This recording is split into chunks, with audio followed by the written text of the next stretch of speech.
And welcome to the Live Safari here at Eco Training Pridelands, and a little delayed start due to a little bit of rain that we experienced. It seems to have lifted now, and look what we've got, something we don't see very often here at Pridelands. It's a relatively common bird in the region, and this is one of our largest storks that we find here, and that is the Marabou Stork. Definitely not the prettiest of birds. Now, there's been again reports of lions that were roaring in the vicinity, so I suspect that this Marabou is trying to find them as well, just like we are, since they are scavenger birds and often will follow lions, just like vultures do.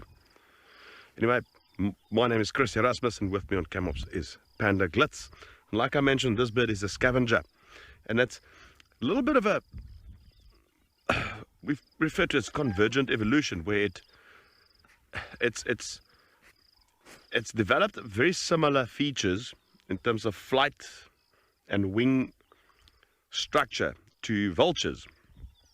So their movement is very similar to vultures in the way they fly. It's a heavy bird, but they've got an enormous wingspan, very large wing surface, which makes them great at gliding and catching rising air, thermals as we refer to it.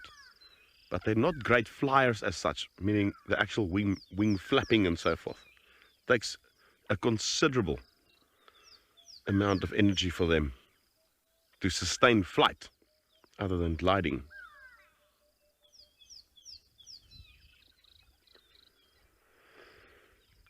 So the lions we heard not too long ago were southeast of the camp.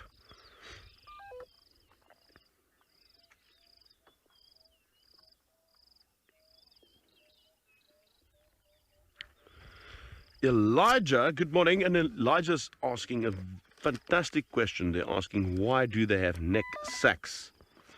Now, Elijah, you can see some of it there, but especially on hot days, one will see that it's like a bag that hangs from the throat,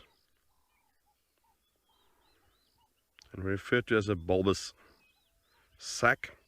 It has got to do with thermoregulation. So often when it's very hot, you'll see that sac hanging.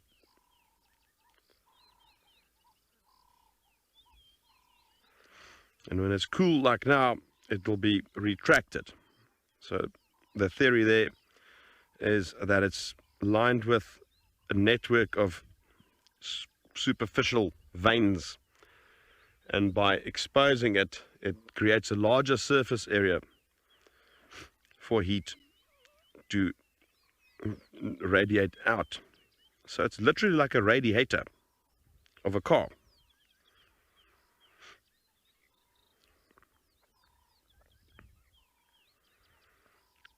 So I did say that these guys are scavengers, but they do take a variety of prey as well.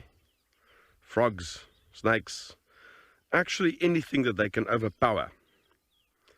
But they're also a common sight when there's dead animals. Often will be feeding on carcasses together with vultures.